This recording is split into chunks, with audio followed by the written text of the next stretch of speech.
அருட்பெரும் ஜோதி அருட்பெரும் ஜோதி தனிப்பெரும் கருணை அருட்பெரும் ஜோதி எல்லாம் செயல்கூடும் என் ஆணை அம்பலத்தே எல்லாம் வல்லால் தனையே ஏத்து. ஓம் ஸ்ரீ ராமலிங்காபயம் ஓம் ஸ்ரீ ராமலிங்காபயம் ஓம் ஸ்ரீ ராமலிங்காபயம். எல்லோருக்கும் வணக்கம். இது எனது யூடியூப் சேனலான எல்லாம் செயல் கூடும் வள்ளலார். நான் வள்ளலார் முத்து பேசுகிறேன். இன்று நாம் அருட்பெரும் ஜோதி அகவலின் 19 22 வரை உள்ள பாடல்களுக்கான பொருள் விளக்கத்தை காண்போம். முதலில் வரிகளை படிக்கிறேன், பின் விளக்கத்தை பார்ப்போம். ஐயமும் திரிபும் அறுத்து எனது உடம்பினுள் ஐயமும் நீக்கிய அருட்பெரும் ஜோதி. ஒன்றென இரண்டென ஒன்றிரண்டென இவை அன்றென விளங்கிய அருட்பெரும் ஜோதி. இதுதான் இந்த 4 வரிகள். ஐயமும் திரிபும் அறுத்து எனது உடம்பினுள் ஐயமும் நீக்கிய அருட்பெரும் ஜோதி. ஐயம்னா சந்தேகம். ஒரு விஷயம் நடக்குமா நடக்காதா, ஒரு பொருள் கிடைக்குமா கிடைக்காதா அப்படின்னு சொல்லி எல்லாத்துலேயுமே ஒரு சந்தேகம் இருந்துக்கிட்டே இருக்கு. அந்த சந்தேகம் மனதினால் தோன்றக்கூடிய சந்தேகம். இந்த மனசு நம்மளை இது இப்படி இருக்குமோ அப்படி இருக்குமோ எதையுமே நம்பாமல் ஒரு சந்தேகத்திலேயே நம்ம வாழ்க்கை ஓடிக்கிட்டு இருக்கோம். அதை நீக்கிட்டார் அருட்பெரும் ஜோதி ஆண்டவர் அப்படின்னு சொல்லி சொல்கிறாரு. திரிபு அப்படின்னா ஒரு உண்மையே இல்லாத பொருளை நம்ம அந்த உண்மை நினச்சி பயப்படுறது. ஒரு உதாரணம் சொல்லணும்னா, கொடியில் ஒரு துணியை காய போட்டிருப்பாங்க. நைட்டு அந்த பக்கம் தற்செயலாக போகும்போது அது பார்த்து டபக்குன்னு பயந்துடுறது. அது ஏதோ ஒரு உருவம் அப்படின்னு சொல்லி பயந்துடுறது. கீழே ஏதாவது கிடக்கும், அதை நினச்சி பாம்பு, சும்மா ஒரு கயிறோ கம்போ கிடக்கும். திடீர்னு அப்புறம் பார்க்கும்போது பாம்பு மாதிரி தெரியுதுன்னு சொல்லிட்டு அப்படியே ஒரு நிமிஷம் திடுக்கிட்டு அப்படியே விலகி வர்றோம்ல, அதான் திரிபுன்னுவாங்க. ஸோ அது மயக்கம், அதாவது மனத்தோட மயக்கம். ஸோ இந்த மாதிரி ஐயமும் சந்தேகம், இந்த மன மயக்கம், இது ரெண்டும் மன சம்பந்தமான விஷயம். இந்த மன சம்பந்தமான இது ரெண்டையும் நீக்கிட்டாரு. எனது உடம்பினுள் ஐயமும் நீக்கிய அருட்பெரும் ஜோதி. அது என்ன, உடம்பில் வர்ற ஐயம் அப்படின்னா சளி. ஐயம்ன்றது இந்த சளி, இந்த மார்பில் உண்டாகிற இந்த சளி. இது பார்த்திங்கன்னா அந்த மார்பு சளி பார்த்திங்கன்னா அந்த தொண்டை வழியாக, அதான் இவர் சொல்லுவார், இந்த நம்ம ஜீவன் இந்த கண்டத்தில் தான் இருக்குது அப்படின்வார். அதாவது இது விசேஷ ஜீவன் அப்படின்னு சொல்லி சொல்லுவார். இது தத்துவங்களோடு சேர்ந்து இருக்கிறதுனால நம்ம மரணிக்கும் போது இதுவும் இந்த ஜீவன் இங்கே இருக்கிறதுனால இதுவும் மரணித்துரும் அப்படின்னு சொல்லி சொல்லுவார் வள்ளல் பெருமான். ஸோ இந்த உடம்பினுள் ஐயமும் நீக்கியன்னா இந்த உடம்புல சளி பிடிக்காமல் நீக்கியது. ஏன் உடம்புல சளி பிடிச்சா என்ன பிரச்சனை? உடம்புல சளி பிடிச்சோம்னா உங்களுக்கே தெரியும், மரண காலத்தில் மரணிக்கும் தருவாயில் ஒருத்தர் இருக்காருன்னு வச்சுக்கோங்களேன். அவருக்கு 2 விதமாக தான் உடம்புல இருந்து உயிர் பிரியும். ஒன்று, சுவாசிக்க முடியாமல், நீங்கள் பார்த்துருப்பீங்க, அவங்க படுத்த படுக்க இருப்பாங்க, அப்படியே மூச்சு வாங்கி மேலே எங்கேயுமா இருக்கும். தொண்டைக்கும் அந்த வாய் அப்படியே மேலே அப்படியே இழுத்துக்கிட்டு இருக்குன்னு சொல்லுவாங்க பார்த்தீங்களா. அப்போ இந்த சளி தான் போய் அடைச்சி இந்த தொண்டையை அப்படியே பிடிக்கும். அது மூலியமாக ஒரு சம்பவம் நடக்கும். இன்னொன்று அவங்களுக்கு என்ன பிரச்சனை வரும்னா, மழை ஜலம் கழியாமல் அந்த வயிறுலாம் உப்பி அதனாலையும் சம்பவம் நடக்கும். மரண சம்பவம், அந்த முடிந்த முடிவாக கடைசியில் சாகும் தருவாயில் உள்ள ஒருவர் இந்த 2 வழியில் தான் மரணிப்பார். அதுக்கு தான் வள்ளல் பெருமான், இந்த சாகாத கல்வியை சொல்லக்கூடிய வள்ளல் பெருமான் பாருங்கள் எவ்வளோ அற்புதமாக சொல்லியிருக்காரு. அந்த நித்திய கர்ம விதியில் இந்த 2டையுமே கவர் பண்ணுவார். இந்த தொண்டையில் உள்ள சளியையும் இந்த மழை ஜலத்துக்கும் ரொம்ப இம்பார்ட்டன்ஸ் கொடுத்து அதெல்லாம் எப்படி பண்ணணும்னு தெளிவாக சொல்லியிருப்பார். இதை தொண்டையில் உள்ள அந்த சளி எடுக்கிறதுக்கு கரிசாலையை என்ன பண்ண சொல்லுவார்னா, அந்த உள்நாக்குக்கு மேலே அது 2 விதமான பயன் இருக்குது. இந்த சளியையும் அதை எடுத்துரும், உள்ளே அந்த உள்நாக்கில் தேய்ச்சிட்டு நல்ல நாக்குக்குள்ளே நல்ல விரலை விட்டு அந்த கரிசாலையை நல்லா உள்ளே ஒரு 3-4 முறையை அப்படியே செஞ்சு அப்படியே எடுத்தோம்னா வளலைன்னு சொல்லிட்டு அப்படியே வெளியே வரும். நம்மளுக்கே தெரியாது இவ்வளோ இது இருக்கான்னு. அதனால் சன்மார்க்கிகளுக்கு பார்த்திங்கன்னா சளியை பிடிக்கக்கூடாது. ஏன்னா இந்த மூக்கு, இந்த இது பார்த்திங்கன்னா ஃபேஸு, கண், மூக்கு, வாய், இந்த பகுதியில் எந்த இடத்துலையுமே உங்களுக்கு எந்த விதமான தொந்தரவுமே வராது இந்த கரிசாலையை நீங்கள் யூஸ் பண்ணும்போது. இந்த சளிக்கு இந்த வேலையே கிடையாது. தொண்டையெல்லாம் பார்த்திங்கன்னா இருக்கும், மூக்கெலாம் நல்லா வறண்டு அந்த ஒழுகிற மாதிரி இருக்குது, அந்த இதே இருக்காது.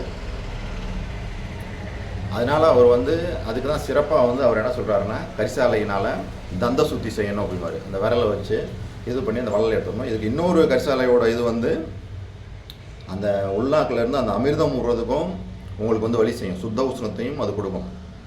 கரிசாலையை எவ்வித தந்திரத்தினாவது உள்ளே எடுத்துக்கணும்னு சொல்கிறாரு. ஏன்னா அது உள்ளே போச்சுன்னா அது வந்து மிக மிக மிக சக்தி உள்ள மூலிகை. இதை வந்து எந்த ஒரு குருகிட்ட போய் நீங்கள் பல வருஷம் இருந்தாலும் இந்த உண்மையை சொல்ல மாட்டாங்க அப்படின்லாம் அதோட சிறப்பை சொல்கிறாரு. ஸோ நான் இப்போ ஏன் சொல்ல வந்தேன் அப்படின்னா, இந்த கண்டத்தில் உள்ள சளியை வந்து நம்ம எடுத்துக்கணும். அதான் உடம்பினுள் ஐயமும் நீக்கிய அருட்பெரும் ஜோதின்றார். அதே மாதிரி தான் மலஜலம் போகாமல் இருக்கிறதுக்கும் வள்ளல் பெருமான் என்ன சொல்கிறாரு, நம்ம வந்து முறையாக வந்து டெய்லி வந்து மலம் வந்து கழிஞ்சிடணும். நம்ம என்ன சாப்பிட்றோமோ அதுக்குள்ளே அடுத்த நாள் வெளியே போயிடணும். போகாமல் அப்படி இருந்தது அப்படின்னா அந்த வலது கையை வந்து இடது பக்கம் அந்த துடைக்கும் அந்த அடி வயிறுக்கும் கீழே வச்சு ப்ரெஷர் பண்ண அமுக்க சொல்லுவார்.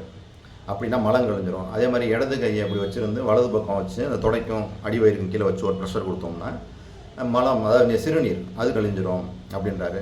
அதை நைட்டு வந்து உங்களுக்கு வந்து பேயன் வாழைப்பழமோ அல்லது ரஸ்தாலியோ சாப்பிட சொல்கிறாரு. இந்த மாதிரி இந்த மலத்தில் அது ஔஷதிகள் இது எல்லாம் ஆகலைன்னா மருந்துகள் கூட எடுத்து நீங்கள் சித்த மருத்துவமோ ஆயுர்வேதம் ஏதோ ஒரு மருந்து எடுத்து அந்த மலஜலத்தை முறையாக கழிஞ்சிடணும்னு வரும். மலம் வந்து உள்ளே தங்கக்கூடாது, அது தங்குச்சுனாலே ஆபத்து. ஸோ மலமும் கிளியராக போயிடணும், மலஜலமும் எந்த ஒரு தொந்தரவும் இல்லாமல் வெளியேறிடணும். அதே மாதிரி இங்கேயும் சளி பிடிக்க விடக்கூடாது. சளி பிடிச்சிச்சுன்னா அது வந்து சிக்கல். அதனால தான் வள்ளல் பெருமான் நித்திய கர்ம விதியில் இது ரெண்டையுமே கவர் பண்ணியிருப்பார். அதைத்தான் இங்கே சொல்கிறாரு, ஐயமும் திரிபும் மனதினால் ஏற்படக்கூடிய ஐயம் மற்றும் மனமயக்கம். ஒரு பொருள் இல்லாத பொருள் இருக்கிற மாதிரி நினச்சி அந்த மாதிரி ஒரு கன்ஃபியூஸ் ஸ்டேஜாக இருக்குல்ல, அது இல்லாத நிலையும் அறுத்து எனது உடம்பினுள் ஐயமும், உடம்புல வந்து இந்த சளி பிடிக்காமவும் செய்த அதுக்கான வழிமுறைகளை சொல்லி என்னை வகைப்படுத்திய அருட்பெரும் ஜோதி அப்படின்னு தான் இந்த இதுக்கு நம்ம பொருள் எடுத்துக்கணும். அப்படியே அது கீழே பார்த்தீங்கன்னா ஒன்றென இரண்டென ஒன்றிரண்டென இவை அன்றென விளங்கிய அருட்பெரும் ஜோதி. அது என்ன ஒன்றென இரண்டென ஒன்று இரண்டென அப்படின்னா, ஒன்றெனா உருவ வழிபாடு, உருவம். இப்போ எல்லாருமே வந்து உருவத்தை வச்சு கும்பிடுறோம்ல, அது இரண்டெனா அருவம். அருவம்னா உருவம் இல்லாத வச்சு சில மதங்கள் சமயங்களில் கும்பிடுறாங்க. ஒன்று இரண்டெனா அருவம், உருவமாகவும் இல்லாமல் அருவமாகவும் இல்லாமல் ஒரு ஸ்டேஜ். ஃபார் எக்ஸாம்பிள் அது வந்து சிவலிங்கம் அப்படின்னு சொல்லலாம். அது இவை அன்றென, இவையெல்லாம் இல்லாமல் இதுக்கு மேலாக உள்ள ஒன்று அதாக விளங்கிய அருட்பெரும் ஜோதி அப்படின்றாரு. அது என்ன உருவம்னா, உருவமுக்கு வந்து பார்த்தீங்கன்னா அப்படியே மகாதேவ மாலையில் இதுக்கு எக்ஸ்ப்ளனேஷன் இருக்குது. ஒரு பாட்டில் தெளிவாக சொல்லியிருக்கிறாரு. ஏன் இது மூணு உருவம் அருவம் உருவம் இல்லை, இவர் சொல்கிற அருட்பெரும் ஜோதி இது இல்லை, இதுக்கு மேலாக இவை இல்லாமல் இதுக்கு மேலாக விளங்கக்கூடிய அருட்பெரும் ஜோதி அப்படின்னு சொல்லியிருக்காரு. அந்த பாட்டு படிக்கிறேன் பாருங்களேன். அரு நான்கும் நடுவே நின்ற உருவ அருவ ஒன்றும் இவை உடன் மேல் உற்ற ஒரு நான்கும் இவை கடந்த ஒன்றுமாய் அவ் ஒன்றின் நடுவாய் நடுவுள் ஒன்றாய் நின்ற இரு நான்கும் அமைந்தவரை நான்கினோடும் எந்நான்கின் மேலிருந்தும் இறையே மாயை கருநான்கும் பொருள் நான்கும் காட்டும் முக்கட்கடவுளே கடவுளர்கள் கருதும் தேவே. பாருங்க கடைசி எப்படி முடித்தார் பாருங்க, கடவுளர்கள் கருதும் தேவே. மேலே என்ன சொல்கிறாருன்னா உரு நான்கும், அதாவது உரு நான்கும்னா பிரம்மா விஷ்ணு ருத்ரன் மகேஸ்வரன், அந்த நாள் தான் உருவம்னு வச்சு கும்பிட்றாங்கல்ல அது. அதாவது அருநான்குன்றது வந்து இது வந்து அனுபவ நிலையை சொல்கிறாரு. அதாவது சக்தி சிவம் விந்து நாதம் அதை வந்து சொல்கிறாங்க. அருவம் அப்படின்றது வந்து இதுவும் வந்து அனுபவ நிலைகள் தான். மேலே மேலே போகும்போது திக்ராந்தம் அதிக்ராந்தம் பரவிந்து பரநாதம் இந்த மாதிரி உள்ள நிலைகள். இந்த நிலைகள் எல்லாம் கடந்து ஒன்றுமாய் அவ் ஒன்றில் நடு, அந்த ஒன்றுக்குள்ள நடுவாய் நடுவுள் ஒன்றாய். அப்படின்னா என்ன, நடுவுள் ஒன்றாய்னா அந்த ஜோதியாக தான் அருட்பெரும் ஜோதி விளங்குது. அதாவது இந்த மூணு இதில் நம்ம அடைக்கிடலாம்.